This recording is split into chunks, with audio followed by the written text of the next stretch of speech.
Right, I just want to show you how to get the best out of Gardner Tackle's new dropout chod safety clips. These are something that I use extensively now because I'm fishing weedy waters where I am here at the moment, which is Longfield's Fox Pool, and it's very important to me that the lead becomes free, because 9 times out of 10 the fish go into the weed, and if you are pulling direct against this lead, then you're creating slack between this point here, the swivel, and the hook, which enables the fish to rid the hook itself. The lead is basically held together between the loop of the lead itself, so I've removed the swivel and I've connected it with a dropout safety clip to the ring, which is also had the swivel removed, and so that once this lead gets trapped in weed, will come apart just like that, as easy as that.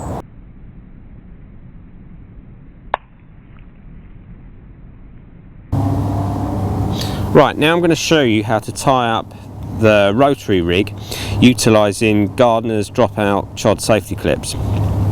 Here I have a ring that I've removed from a size 8 ring swivel, and I've attached my leg core by splicing it.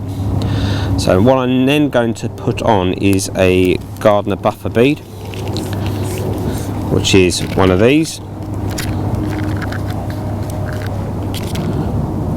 Thread that on, so you want the bead bit itself going in the opposite direction of the lead, or the ring at the moment.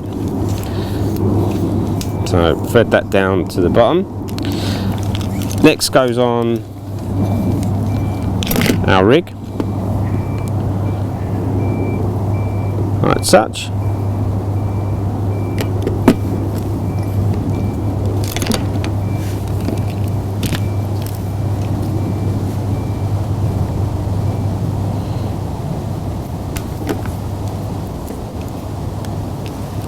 Then you need to thread on the safety bead,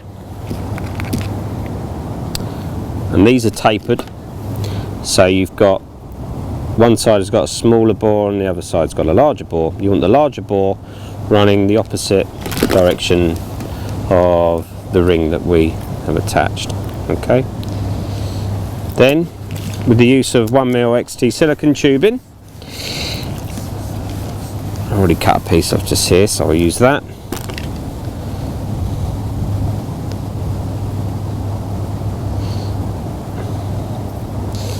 Thread it down the leg core by means of using a splicing needle. Now you need the tubing to overlap, so this takes a little bit of manipulation to create like a double wall as such. So what that allows then is the larger bore to just sit nicely over the tubing as such. Yeah, because of its rubber construction, that can easily come off in the eventuality of the rig becoming tethered, so it makes it completely safe.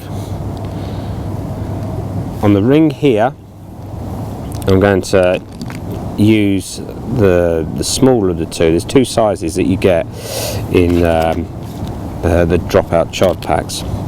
One is slightly thicker than the other, basically. The thinner one I'm using here because I'm only fishing at no more than 50 yards. So I want it to. I'm not. If I was casting at a longer range of 50 yards, I would suggest using a thicker clip, because you might end up with the lead flying off when you're casting and hitting the angler on the opposite bank, which nobody wants to do. Attach your lead here. Also, you need to remove the swivel. So we've got that. We've got the two connecting by means, and it just looks like a C-clip. Moisten it. Thread this down like such. Not difficult, this.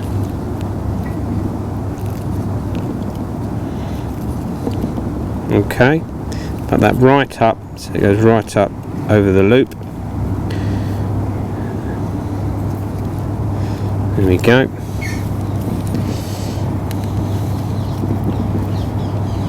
And then thread that down.